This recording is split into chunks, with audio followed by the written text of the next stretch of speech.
그렇게도 말렸는데 탈북자 단체가 어젯밤에 기습적으로 대북전단을 살포했습니다. 이렇게 목숨 걸고 하는 이유가 뭘까요? 어젯밤 11시에서 12시 사이에 경기도 파주에서 대북전단 50만 장을 20개 대형 풍선에 담아서 북한으로 날려 보냈습니다. 그랬는데 지금 홍천에서 발견된 사진입니다. 이렇게 지금 가운데 김일성, 김정은, 김여정, 6.25 민족 사륙자 이런 표현을 쓴 대북전단을 만들어서 보냈는데 북한으로는 하나도 날아간 게 없다고 통일부가 밝혔고요.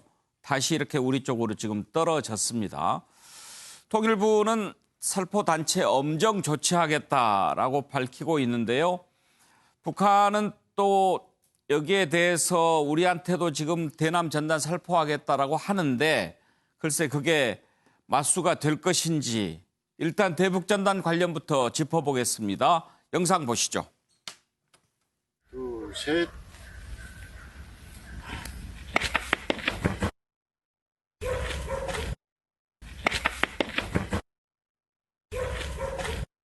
그 사안에 대해서는 아마 경찰이 확인하고 있는 걸로 알고 있습니다. 저희가 통상적으로 민간단체 살포 시 그 관련 법령에 따라서 지자체에 통보를 하고 있는 상황입니다. 민통성 이북 지역에서는 민간단체 전단 살포가 이루어지지 않도록 출입 통제를 하고 있기 때문에 좀 더 확인하고 말씀드리도록 하겠습니다. 자금 출처 조사를 반드시 해야 됩니다. 이 사람들 자기 돈으로 하는 건 아닌 게 분명한데 누가 이런 짓 하라고 돈을 대주냐. 출처를 저는 국가 안보에 위해를 가할 목적으로 남북 간의 갈등을 조장하고 대결 구도로 몰아가서 이익 보는 누군가가 있다 분명히. 그 측면에서 이거 반국가적 행위이기 때문에 좀 불온한 자금이고 그래서 조사해야 되고요. 개인들이 선의로 모은 돈일 가능성은 매우 적고요. 뭉칫돈의 출처들도 정확하게 조사할 필요가 있고요. 원래 용도대로 쓰지 않았다면은 횡령죄에 해당이 되죠. 자금 출처와 사용처에 대한 조사가 반드시 필요하고 이제 조사할 수 있는 곳은 이걸 인가해준 간청, 통일부나 지방자치단체가 될 테고요. 그렇죠. 그다음에 경찰, 검찰 같은 수사기관이죠. 네. 그래서 저희는 그 양 기관에 경기도는 해당이 안 되기 때문에 지금 현재 상태로 양 기관의 조사와 수사를 의뢰 지금 오늘 중으로 할 겁니다. 우리 주민들은 남북 긴장 및 충돌을 야기하는 행위를 자시할 수 없기에 이 자리에 모여 대북 전단 살포 중단의 성명서를 발표하게 되었습니다. 적경 지역 주민의 생명과 재산을 위협하는 탈북자 단체 대북 전단 살포 행위를 즉각 중단하라. 법적으로다가 제재해서 막아야 된다고 생각하고요. 북한의 그 지배층을 욕설하고 심하게 자극하는 행위는 그거는 안 된다고 생각합니다.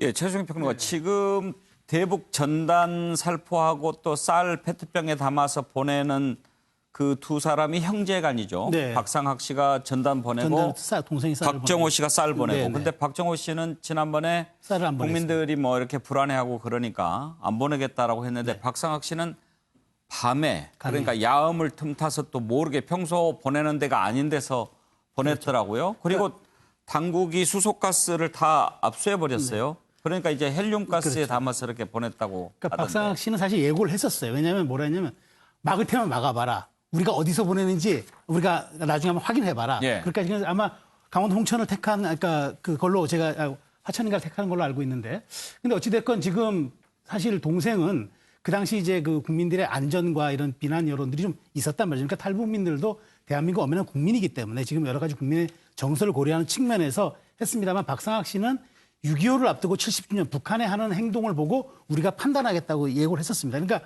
북한이 아마 대북 전단을 대남 전단을 보내겠다고 그리고 대통령 사진에다가 뭐 담배꽁초를 뭐 이렇게 놓고 이런 것들이 아마 좀 빌미가 돼서 한 것으로 생각이 되는데 어찌됐건 지금 이 북한에 지금 다시 확성기를 놓고 지금 설전을 벌이는 과정에서 이 문제가 물론 북한까지 지금 풍향상 가지는 않은 것으로 지금 이야기가 되고 있는 것 같은데 예. 어찌됐건 다시 이 문제가 수면 밑으로 잦아들다가 촉발되는 것 같아서 여기에 대한 관심이 집중되는 것 같습니다. 현근택 부위원장 네. 지금 처벌을 검토하고 있다라고 네네. 하는데 어떤 법으로 처벌할 수 있나요? 뭐 이재명 지사 같은 경우는 뭐 사기 부분도 얘기했는데요. 뭐 사기는 제가 보기에 아마 돈을 원래 용도대로 이렇게 쓰겠다고 얘기 안 하는데 다른 돈으로 썼다는 건데 저는 뭐 사기보다는 뭐 배임이나 횡령 부분 가능성이 있다고 보는데요. 근데 저는 이게 좀 국내용인 게 분명한 것 같아요. 왜 그러냐면 결국은 북한으로 보내려면 바람이 밑에서 위로 불어야 되잖아요. 근데 어제 날씨는 그렇지 않았거든요. 예. 서풍이 불었습니다. 그리고 앞으로도 계속 서풍이 불 거예요.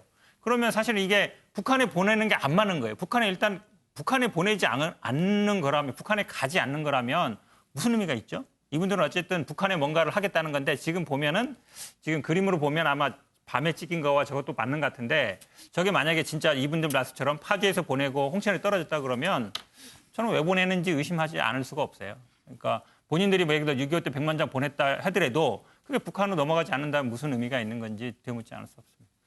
서정 변호사 먼저 법적인 부분 어떻게 생각하십니까? 법적으로 제가 두 가지 오늘 말씀드렸는데 첫째는 이제 전단을 뿌리는 게 그 헌법의 표현의 자유와 관계되거든요. 그런데 그 표현의 자유를 제한할 때는요. 우리 미국의 그 대법 판례가 우리나라도 헌재 판례입니다. 바로 이제 그 명백하고 현존하는 위험의 원칙. 이게 확립된 법치국가의 원칙이에요. 즉 명백하고 현존하는 위험이 있을 때만 표현의 자유는 제한할 수 있는 거예요. 그러면 이게 우리가 전단을 보내는데 북한이 지금 포를 쏘겠다.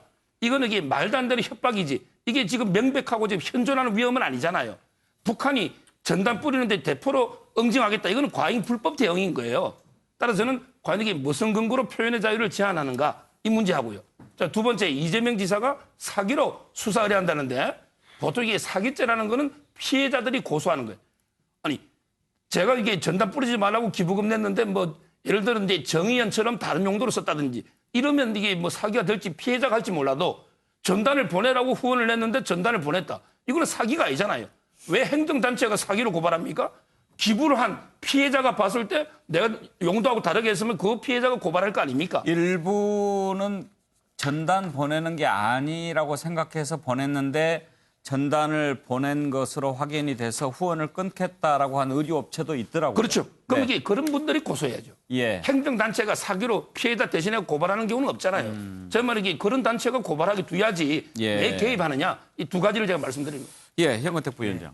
지금 뭐 표현의 자유 말씀하시는데요. 사실은 뭐 이건 이미 언론에 많이 다 나왔어요. 2015년에 대법원에서 판결이 있습니다. 이 부분에 대해서 국가에서 그때 아마 박근혜 정부 때였는데 제안을 했어요. 그거에 대해서 이제 위자료 청구를 했는데 위법하지 않다라는 판결이 있기 때문에 이걸 뭐 원론적으로 얘기하실 필요는 없는 것 같고 저는 뭐 사기냐 배임이냐 횡령이냐 언어가 되느냐 그리고 피해자가 있느냐 없느냐가 중요한 게 아니라 사실은 뭐 아시겠지만 뭐 친고죄도 아니고 결국은 근데 돈을 어디서 나서 어떻게 쓰느냐 저는 그거는 뭐 저도 항상 말씀드립니다만 돈 문제는 보수 진보의 문제가 아니에요. 정치적인 문제도 아니고. 저는 근데 이거 부분을 살필 필요가 있다 봅니다. 왜 그러냐면 이분은 어쨌든 이거를 명분으로 해서 많이 뭐 모금도 하고 이러고 있는데 그럼 여러 가지 걸리죠. 우리 은미영 뭐 여기도 얘기했었지만 기부금품 모집에도 걸릴 수 있고 이 돈을 만약에 개인적으로 썼으면 횡령이 될 수도 있는 것이기 때문에 이 부분은 제가는 뭐 고소 누구든지 할 수 있는 것이고 당연히 이재명 지사도 할 수 있는 거기 때문에 살펴볼 필요가 있다고 봅니다. 예, 아무튼 국민들이 많이 걱정하고 있는 상황이라서요.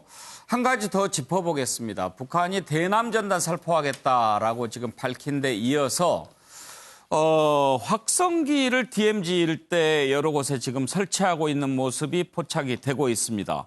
그전에 합의에 따라서 다 확성기 철거하지 않았습니까? 그런데 확성기로 따지면 우리 쪽보다는 북한 측이 훨씬 더 불리하죠. 성능도 다르고 내용도 그렇고요. 그래서 가장 신경 쓰였던 게 확성기라서 이거 설치하는 것 철거하자 그렇게 했고 합의를 했는데 다시 설치하는 겁니다. 이거 이제 노골적으로 합의 위반하는 건데요.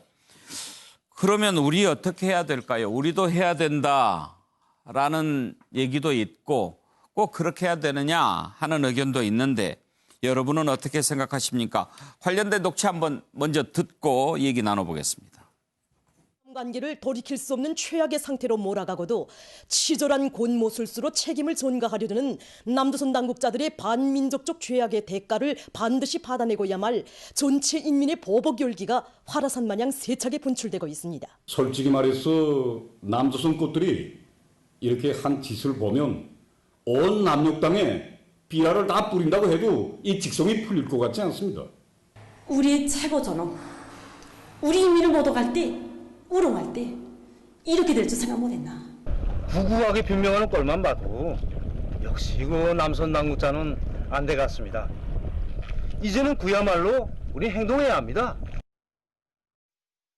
역대 최대 규모의 대적비라 살포 투쟁을 위한 준비가 끝나가고 있다. 중앙의 각급 출판 인쇄기관들에서는 각계층 인민들의 분노와 적개심이 담긴 1200만 장의 각종 삐라를 인쇄하였다.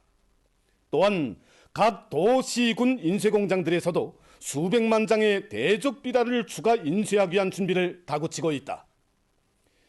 22일 현재 3,000여 개의 각이한 풍선을 비롯하여 남조선의 깊은 정심까지 살포할 수 있는 여러 가지 삐라 살포 기재 수단들이 준비되었다. 남조선은 고스란히 당해야 한다. 응징보복의 시각은 바야흐로 다가오고 있다. 예, 대남전단 살포 관련한 발언들 들어봤는데요. 아주 호전적인 발언들 많이 이어졌습니다. 그리고 2년 만에 DMZ에 이렇게 확성기 다시 설치하는 모습 보이고 있습니다. 강화도 맞은편에서 확성기가 이렇게 바라다 보이는데 차정 교수, 네. 그렇다고 우리가 또 다시 세워야 되느냐, 어떻게 해야 되느냐, 어떻게 생각하세요? 참 우리 군으로서 고민이 상당히 많을 것 같아요. 제가 이 대학교 2학년 때 전방, 그때는 이제 교련이라는 걸 했지 않습니까? 그래서 이 대학교 2학년생들은 전방에 가서 이제 이 전방 시찰하죠. 체험을 하지 않습니까? 그래서 이 철책에 투입돼서 경계 근무를 했는데 그때 정말 놀랬던 것이 너무 시끄러워서 잠을 잘 수가 없어요. 경계 서면 잠이 올 수 있는데 워낙 시끄러우니까 양쪽 다 왱왱왱 하는데 하나도 안 들려요. 그렇기 때문에 근데 뭐 그 이후에 이야기를 들어보니까 그 뒤로는 우리가 또 훨씬 더 이제 좋은 장비를 써서 북한 건 아예 안 들리고 우리 것만 냅다 들린다는 거 아닙니까? 그래서 그때 그 전방에서 군대 생활했던 친구들 이야기 들어보면 최신 유행 가요를 거기서 다 익혔다고 할 정도였는데 자 지금 제가 생각했을 때 북한이 지금 대남 확성기 방송하고 대남 비라 뿌린다고 해서 우리한테 체제에 심각하게 타격 줄 수 있나요? 저는 그렇게 보지 않습니다. 결국은 이거는 지난번에 말씀드렸지만 이 대내용이다. 결국은 김정은 국무위원장 옹이용이 아닐까 하는 생각입니다. 지금 남쪽에 대한 상당한 어떻게 보면 적개심 그리고 내부 결속 뭐 이런 것들을 노린 나름대로 내부용 지금 일종의 정치적인 선전행위라는 생각이 듭니다. 그렇다고 한다면 별로 효과 없습니다. 북한 생각 바꿔 먹어야 됩니다. 그러면 우리 그냥 놔둬요? 그 부분은 좀 별개의 문제인데요. 일단 지금 설치하는데 진짜 하는지 안 하는지 보고 그때 판단해도 늦지 않지 않나는 생각이 듭니다. 장성철 소장, 우리가 어떻게 대응하면 좋겠습니까? 우리도 설치해야죠. 왜 우리가 고민을 합니까? 저 확성기 설치는요, 판문점 선언을 결정적으로 깬 거예요. 판문점 선언에 나와 있지 않습니까? 확성기 서로 철수한다고. 그런데 우리는 그냥 가만히 있어요? 여당 의원들, 그다음에 국방부 장관 항의해야죠. 이재명 지사도 항의해야죠. 우리 대북전단 뿌리는 것만 우리 국가 안보, 주민들 위협을 당하는 겁니까? 저것도 위협하는 거 아닙니까? 저는 그래서 이틀 전에 정경도 국방부 장관이 국방에 나와서 이러한 모습들에 대해서 당신은 어떻게 생각하냐 그랬더니 예의주시하겠습니다 이랬거든요. 이것은요 그냥 바라만 보고 눈치만 보고 속만 태우는 그러한 행동이다. 국방부 장관으로서 할 일이 아니다. 여당 의원들도 북한의 저런 부분에 대해서 분명히 경고하고 좀 화를 내야 될 것 같다. 그런 생각이 듭니다. 그런데 그렇게 하면 이제 결국은 다시 옛날로 돌아가자고 하는 건데요. 그럼 당하고 있습니까? 글쎄요. 지금 이제 이렇게 하는 것을 다시 우리도 맞받아쳐서 돌아가야 되는지 지금 저 의도를 좀 파악해서 다시 어떻게 해서든지 대화로 나오게 하는 그런 노력을 해야 되는지. 양문석 이사장, 지금 정부 여당의 고민이 그거겠죠? 예, 뭐 질문하신 문제는 예의주시가 복이 대응 안함 이렇게 읽혀지는 단어인가요? 예의주시라고 하면 북한에서 어떻게 하느냐에 따라서 우리가 어떻게 즉각적으로 대응을 할 것인지 안 그러면 정치적으로 외교적으로 그 문제를 강하게 풀어나갈 것인지 안 그러면 확성기에 닿는 다른 영역으로 북한을 더 압박을 할 것인지 수많은 수단이 있는데 예의주시하겠다라는 국방부 장관 이야기는 대응을 포기하겠다라고 이야기하는 거하고 동의어로 읽혀진다라면 이 부분은 상당히 심각하다. 예. 그렇게 생각을 합니다. 저희가요 2015년도 8월달에 목함지뢰가 북한에서 보내왔을 때 우리가 여러 가지 확성기도 다시 했어요. 그러고 나서 강하게 우리가 압박을 하니까 결국에는 남북 고위급 회담이 열려서 북한이 결국엔 사과를 했거든요. 그러한 전례도 있으니 그냥 무조건 참고 인내하고 그것만이 남북 대화를 이어가는 것은 아니다. 이런 사례도 좀 참고했으면 좋겠다. 똑같은 이야기예요. 학성기에 학성기로 대응을 하는 게 가장 유치하고 저급하고 하책이에요. 그러면 학성기의 다른 수단들을 우리는 많이 가지고 있잖아요. 그러면 다른 수단을 활용할 수 있고 국제적 관계 속에서도 중국을 흔든다든지 다양한 상책들이 있는데 학성기 세웠다고 아도 아니고 또 여기서 학성기 때려락 세우고 그건 아니잖아요. 자, 지금 북한 상황과 관련해서 여러 가지 참 고약한 짓들을 많이 하지만 두 가지는 좀 지적해서 볼 부분이 있습니다. 하나는 무슨 일을 하든지 다 자기들 땅 안에서 지금 하고 있다는 것. 그리고 김정은은 아직 조용하다는 것. 이게 중요한 변수가 되겠죠.